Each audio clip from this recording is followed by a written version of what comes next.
Hello students, आज हम तुम्हें क्लास 10th का जो एक टॉपिक है सांख्यिकी यानी कि स्टैटिक्स उसे सॉल्व करेंगे। तो सांख्यिकी आज ये पहली वीडियो जो है, तो शुरू करते हैं। पहले हम सांख्यिकी, तो हम इस टॉपिक के अंदर तीन चीज़ें हैं हमारी। एक समांतर माध्य है जो अर्थमेटिक है, मीन, या केवल इसे हम माध्य कह सकते हैं। दूसरा है कि यहाँ माध्यिका यानी कि मीडियन, और तीसरा है यहाँ एक बहुलक यानी कि मोड। तो मीन, मीडियन और मोड, तो इसके अंदर तीन टॉपिक हैं। तो हम सबसे पहले शुरू करेंगे समांतर माध्य। तो समांतर माध्य होता क्या है? एक तरह से हम इसे मान सकते हैं औसत, कि जैसे कि किसी इंसान ने आज 30 रुपये कमाए, कल 40 कमाए और परसों 50 कमाए। 3 दिन के अंदर उसने 30 और 50, 70 और 50, 120 उसने कमा लिए। तो हम 3 से डिवाइड कर देंगे यानी कि 40 आ जाएगा। यानी कि उसे जो है ना, प्रतिदिन जो बचत है उसकी, जो कमाई है उसने, वो 40 रुपये कमाए हैं। तो यहाँ औसत का मतलब क्या है? यहाँ ये समांतर माध्य से है। तो समांतर माध्य क्या हुआ कि दिए गए सभी पदों के मानों के योगफल को पदों की संख्या से भाग करने पर प्राप्त भागफल को समांतर माध्य कहते हैं। इसे हम x बार, निशान है बार, से प्रदर्शित करते हैं। यानी कि समांतर माध्य क्या होता है कि पदों का योगफल बटे पदों की संख्या। अब इसमें हम सबसे पहले लेंगे वर्गीकृत आंकड़ों का समांतर माध्य। तो वर्गीकृत का मतलब क्या यहाँ है कि जो वर्ग के रूप में ना हो, जैसे कि 0 से 10, 10 से 20, 20 से 30, ये क्या होते हैं हमारे? ये आंकड़े होते हैं वर्गीकृत। ये होते हैं हमारे वर्गीकृत। और इसमें जो है कोई पद 2 या 3 बार आता नहीं है, यानी कि इसकी बारंबारता नहीं दी होती। तो यदि हमने n फ्रैक्शन करी है, यानी कि x1 है, x2 है, x3 डॉट डॉट xn, तो हमारा जो समांतर माध्य होगा ना, वो सभी पदों का योग कर देंगे। यानी कि x1 plus x2 plus x3 plus dot dot कितने तक? n तक, और बटे पदों की संख्या n। तो हम इसे जो है कहते हैं सिग्मा, इसे पढ़ते हैं हम सिग्मा। ठीक है, इसे ये निशान सिग्मा यानी के योग का है। तो सिग्मा x बटे n। अब हमने एक एग्जाम्पल लिया है, जैसे यहाँ कि 5, 9, 7, 4, 10 का समांतर माध्य ज्ञात करो। तो पदों का योग बटे पदों की संख्या। तो समांतर माध्य क्या हुआ? सिग्मा x बटे n। तो सिग्मा यानी कि योग, सबको जोड़ देंगे हम कि 5 प्लस 9 प्लस 7, 4 और ये 10। तो इन सबको जोड़ने पर ये हो जाएगा कितना? 35 और बटे 5। तो एक आंसर आ गया 7। तो समांतर माध्य 7 हो गया। एक एग्जाम्पल है का सेकंड है यहाँ कि 1 से 9 तक की प्राकृतिक संख्याओं का समांतर माध्य ज्ञात करो। तो समांतर माध्य संख्याओं का योग बटे पदों की संख्या या कुल संख्या कह दो। तो कुल संख्या कितनी हमारी? 9 हो जाएंगी। इन सबको जोड़ दो, 1 प्लस 2 प्लस 3, कहाँ तक? 9 तक। तो इन सबका जो टोटल आ जाएगा, ये आ जाएगा कितना? 45। 9 से हम भाग कर देंगे तो 9 पंजे 45, तो 5 समांतर माध्य आ जाएगा। एग्जाम्पल थर्ड है कि यहाँ ये कि यदि संख्याएं हैं कि 3, 4, 6 और x, उनका समांतर माध्य 5 है, तो x का मान ज्ञात करो। तो यहाँ कुल संख्या कितनी है? 1, 2, 3 और 4। कुल संख्या 4 हो जाएंगी। तो जो फॉर्मूला हमारा है कि समांतर माध्य बराबर संख्याओं का योग बटे कुल संख्या। तो संख्या कौन सी होगी यहाँ?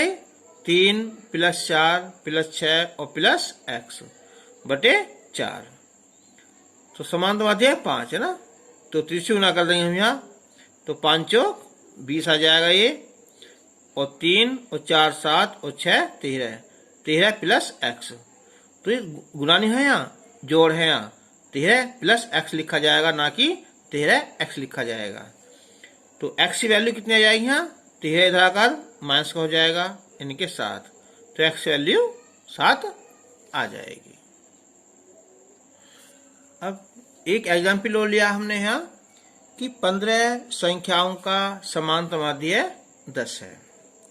तो इन संख्याओं का योग ज्ञात करो। तो फॉर्मूला क्या हमारा कि समांतर माध्य बराबर संख्याओं का योग बटे कुल संख्या। तो समांतर माध्य तो 10 हो गया, 10 लिख दिया हमने यहाँ। संख्या का योग हमें ज्ञात करना है और कुल संख्या हमारी 15 है। तो हम गुना करेंगे, तो 10 गुना 15 यानी कि 150। तो संख्याओं का योग आ जाएगा 150। एक अगला एग्जाम्पल है कि यदि 10 संख्याओं का समांतर माध्य 25 है तथा अंतिम 8 संख्याओं का समांतर माध्य 20 है। टोटल जो संख्या है वो हमारी 25 है और जो अंतिम है जो 8 है उनका समांतर माध्य 20 है। तो प्रथम 2 संख्याओं का योग ज्ञात करो।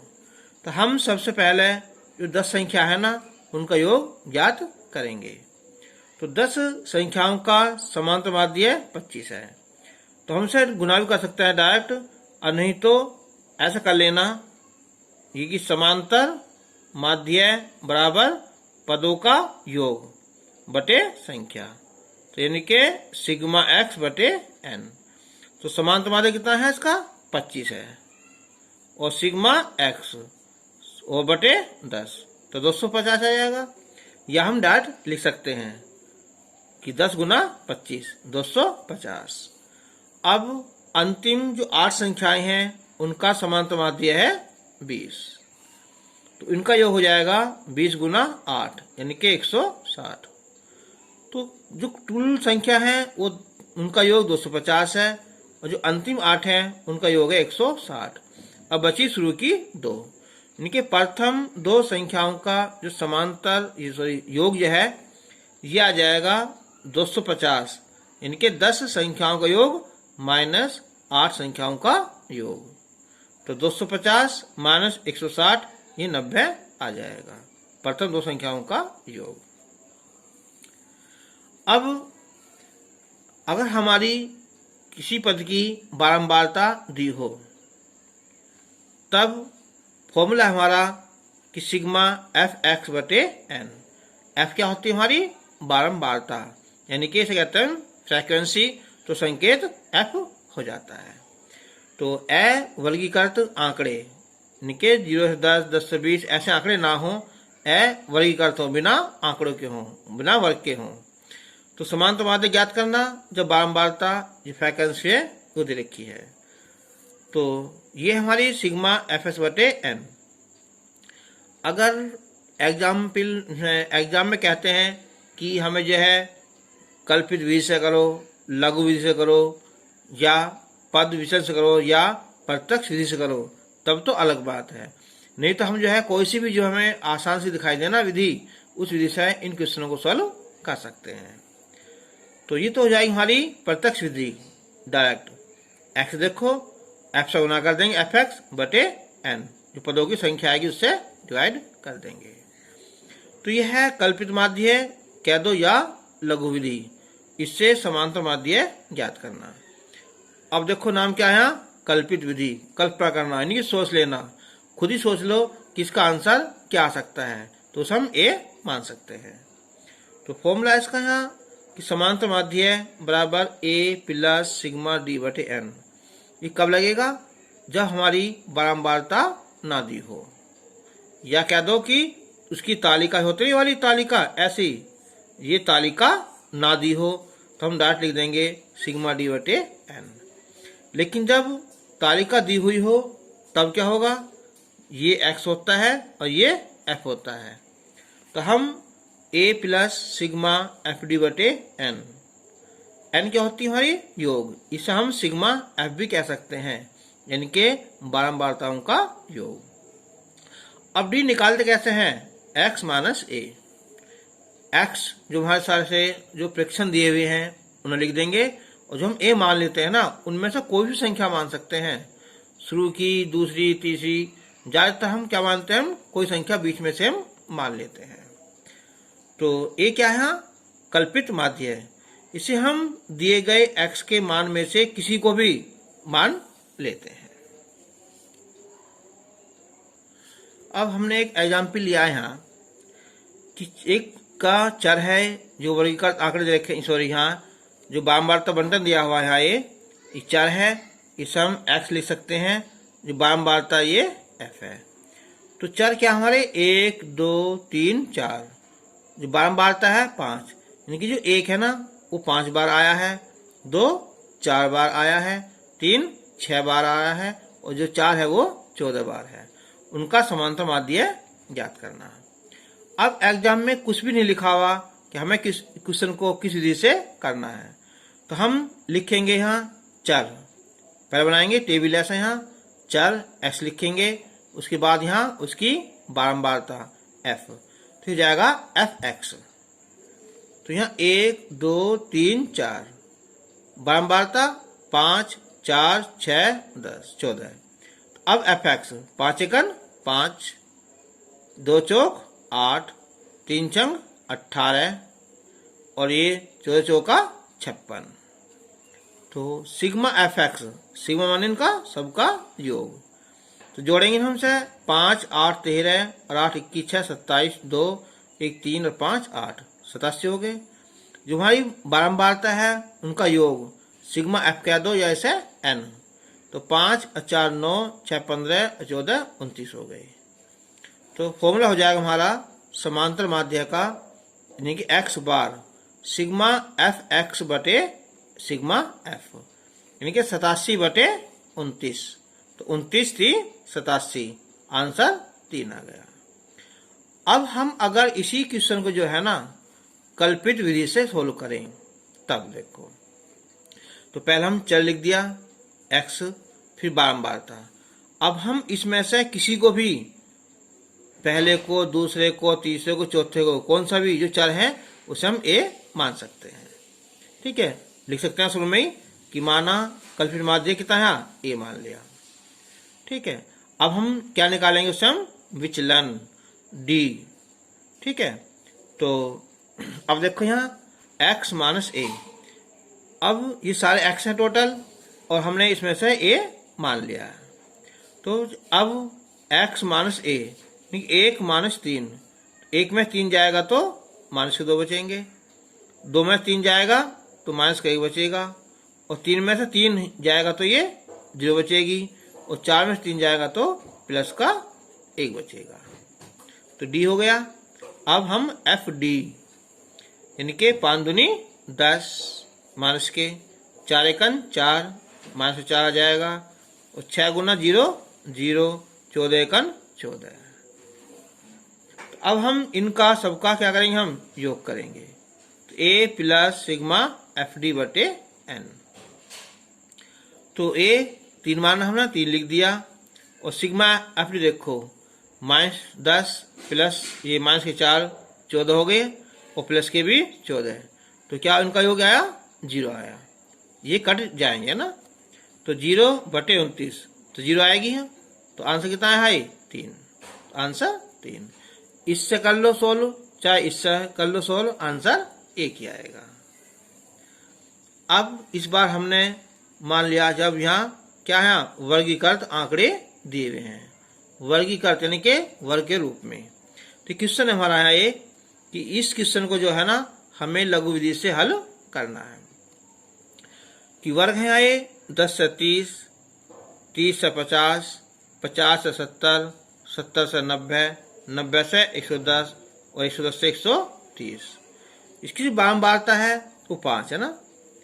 ठीक है, इनके 10 और 30 के बीच में जो नंबर है उनकी बारंबारता 5 है। इसकी बारंबारता 8 है। 50 और 70 के बीच में जो भी आए हैं उनकी बारंबारता 12 है। ये 18 है, ये 3 है और ये 2 है। तो हम सबसे पहले इसकी एक बनाएंगे हम टेबल। तो पहले वर्ग जो ऊपर लिखी होती है ना उसे सबसे पहले लिखेंगे। अच्छा, ऐसे क्वेश्चनों में समांतर माध्य ज्ञात करने के लिए हम निकालते हैं मध्यमान और इसका संकेत क्या होता है x। तो लिखो वर्ग अंतराल लिखो, फिर मध्यमान, फिर बारंबारता। तो x और ये f। अब उसने कहा है इसे करना है लघु विधि से, इनके d। तो d क्या हुआ x माइनस a। अब देखो पहले वर्ग अंतराल देखो 10 से 30। मध्यमान क्या होता है, ये निम्न सीमा होती है और ये उच्च सीमा होती है। इनको जोड़कर उसका आधा कर दो, इनके मध्यमान आ जाएगा। तो 10 और प्लस 30 40 हो जाएंगे, उसका आधा 20 आ जाएगा। फिर 30 और 50 80 हो जाएंगे, उसका आधा 40 हो जाएगा। ऐसे ही 50 और 70 120, उसका आधा 60।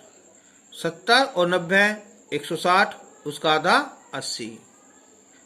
90 और 110 उनका योग हो गया 200, उसका आधा 100 हो जाएगा। और 110 से लेकर 130 तक ये हो जाएंगे 240, इसका योग का आधा 120 हो जाएगा। हम ऐसा कर सकते हैं जैसे कि यहाँ अंतर क्या है 20-20 का।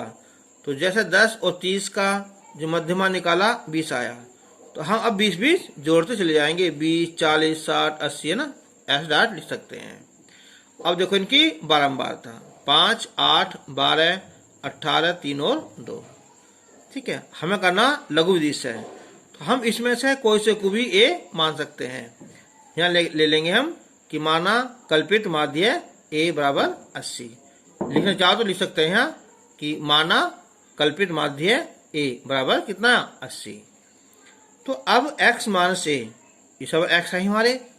तो 20 में से 80 जाएगा तो माइनस 60 आएगा। 40 में से 80 जाएगा तो माइनस 40 आएगा।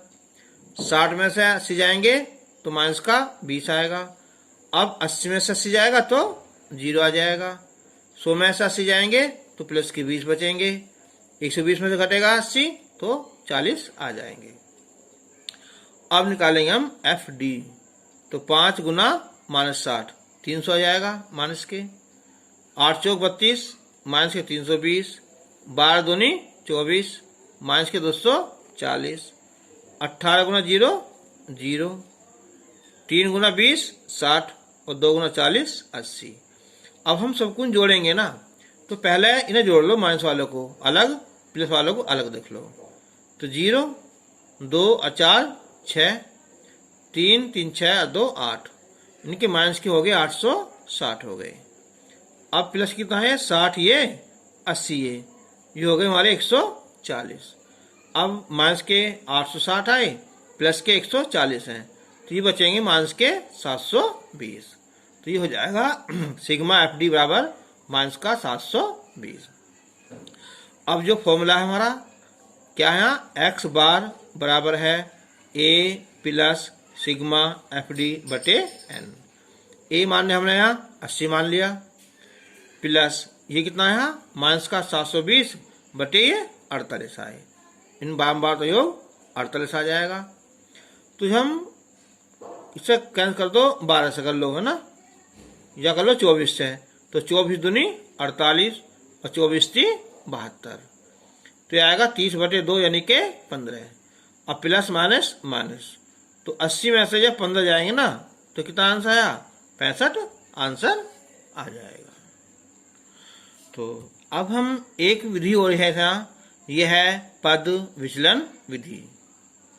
तो समांतर माध्य ज्ञात करने की हमारी एक तो हो जाएगी हमारी कौन सी यहाँ प्रत्यक्ष विधि होगी। दूसरी विधि कौन सी हमारी यहाँ लघु विधि होगी या कल्पित विधि कह दो। और तीसरी कौन सी हमारी यहाँ पद विचलन विधि कह दो या लघुत्तर विधि। इस विधि को हम जब यूज करते हैं जब हमारी गुना बहुत ज़्यादा आ रही हो, आंकड़े बहुत ज़्यादा हो, तो हम इस विधि का यूज कर सकते हैं। या कभी कभी अगर एग्जाम में दिया होता है कि पद विचलन विधि से करना है तो हम इसे कर सकते हैं। तो बिल्कुल सेम इसका मेथड वही है जो हमारा कल्पित विधि का है, बस डिफरेंस क्या है, उसका जो होता है हमारा वर्ग अंतराल, उसका जो बीच का जो अंतर होता है h, बस केवल उसे देख लेते हैं कितना है। तो इसमें हम सबसे पहले क्या चीज जो कल्पित माध्य है a, उससे हम क्या करेंगे, विचलन निकाल लेंगे, d बराबर कितना x माइनस a कर लेंगे। उसके बाद हम जो भी उसका क्या है अचर, ठीक है, जो संख्या होगी h, ठीक है, यानी कि जो वर्गमाप है उसका, मान लिया 0 है 10 है, 10 से 20, 20 से 30, तो कितना अंतर है उसका वहां 10, तो h का मान 10 आ जाएगा। उससे भाग करके हम u का मान ज्ञात कर लेते हैं। इनके u जो आएगा ना वो x माइनस a बटे h आएगा। तो तब समांतर माध्य हो जाएगा a प्लस सिग्मा u बटे सिग्मा f गुना h। वहां क्या था, सिग्मा एफ डी बटे सिग्मा एफ, बस केवल अंतर ये है h का। अब जैसे एक एग्जाम्पल लिया हमने यहाँ ये कि निम्न आंकड़ों का समांतर माध्य पद विचलन विधि द्वारा ज्ञात करो। अब है वर्ग अंतराल 25 से 30, 30 से 35, 35 से 40, 40 से 45, 45 से 50, 50 से 55 और 55 से 60। अब इनकी जो बारंबारता है यहाँ f, ये कितनी है हमारी 14 है, इसकी 22 है, 16, 6, 5, 3 और 4। तो हम सबसे पहले बनाएंगे इसकी यहाँ टेबल। तो पहले जो ऊपर वाला होता है ना वर्ग अंतराल उसे लिखते हैं, उसके बाद उसका मध्यमान, फिर बारंबारता। तो अब देखो पहले यहाँ वर्ग अंतराल 25 से 30, 30 से 35, 35 से 40, 40 से 45, 45 से 50, 50 से 55 और 55 से 60। मध्यमान कैसे निकालते हैं, मैंने बताया था अभी कि दोनों को जोड़ दो इन्हें, निम्न सीमा ये होती है निम्न सीमा, ये होती है हमारी उच्च सीमा, ठीक है। इनका जो क्या होता है मध्यमान, इनको जोड़कर उसका आधा कर दो। तो 25 प्लस 30 कितने हो जाएंगे हमारे, 55। जब 55 का आधा करेंगे तो 27.5 आ जाएगा। ऐसे 30 और 35 जोड़ देंगे हम 65, उसका आधा 32.5 आ जाएगा। तो मैंने बताया था अंतर कितना 5 5 का। तो अगर जल्दी करना है ना तो 5 जोड़ चले जाओ, 27 आया, 32 आया, 5 जोड़ दो 37, फिर 42, फिर 47, फिर 52 और फिर 57, सीधा मध्यमान आ जाएगा। अब इनकी बारंबारता लिख दो, 14, 22, 16, 6, 5, 3, 4। अब हमें निकालना है यहाँ u, x मान से। अब हम इसमें से जो है ना x में से किसी को हम a मान सकते हैं, इसे मान लो, इसे मान लो, इसे मान लो, इसे किसे मान सकते हैं। लेकिन ज्यादातर हम क्या करते हैं, ऐसे वर्ग अंतराल जब दिया होता है तो हम बीच की संख्या को मान लेते हैं। जैसे यहाँ 7 है ना, तो 3 ये छोड़ दिए, 3 ये छोड़ दिए, इसे हमने a मान लिया। मान चाहे इसे लो, ठीक है, आंसर फिर भी एक ही आएगा। तो देखो हमने a मान लिया। ऐसा मान लो कि तुम्हारी क्लास में a नाम का क्या है, कोई मॉनिटर है, ठीक है। अब ये क्या हो गया, इस सारे जो अन्य जो स्टूडेंट हैं ये सारे अन्य स्टूडेंट हो जाएंगे। अब सभी को a में से मतलब a को माइनस करना है। 27.5 में से 42.5 माइनस करो, ठीक है। और अंतर क्या इसका है, जो माप आप है वो है माप, वो 5 का है ना, यानी कि h की वैल्यू 5 है, ठीक है। लिख देंगे हम h बराबर 5 है, और जो ये क्या है इसका यहाँ कल्पित माध्य वो a है, तो बटे 5। तो 27.5 में से जो 42.5 जाएंगे तो बचेंगे माइनस के 15, अब बटे 5 है तो 5 या 15। दूसरा है ये कि 32.5 में से हम 42.5 घटाएंगे और बटे 5, ये बचेंगे माइनस के 10 बटे 5, तो माइनस का 2 आ जाएगा।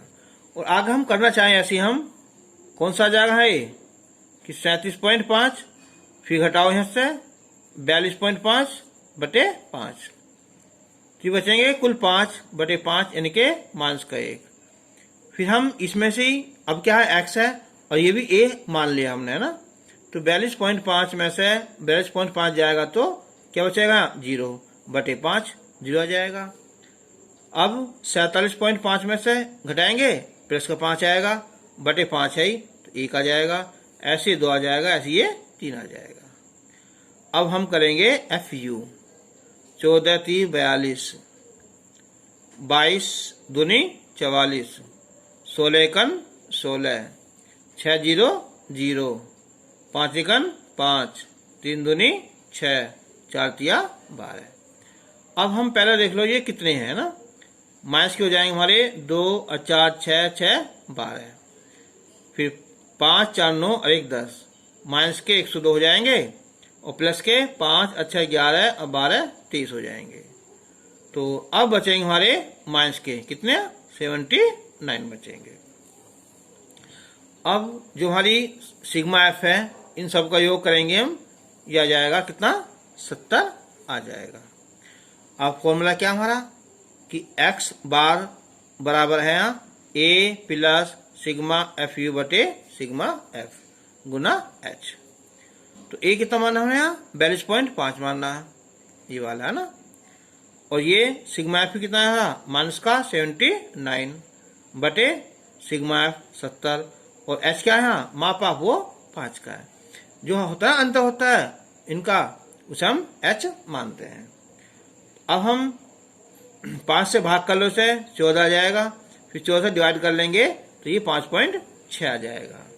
जब घटाएंगे इसमें से माइनस करेंगे तो 36.9 आ जाएगा। ठीक है, तो आज हमने ये अलग से समझाया थोड़ा सा बेसिक रूप में, ठीक है, एग्जाम्पल देकर समझाने की कोशिश की है। और हम जो है अब नेक्स्ट वीडियो में जिसकी एक्सरसाइज है और जो कुछ अच्छे इंपॉर्टेंट जो एग्जाम्पल हैं उनको सोल्व करेंगे। तब तक के लिए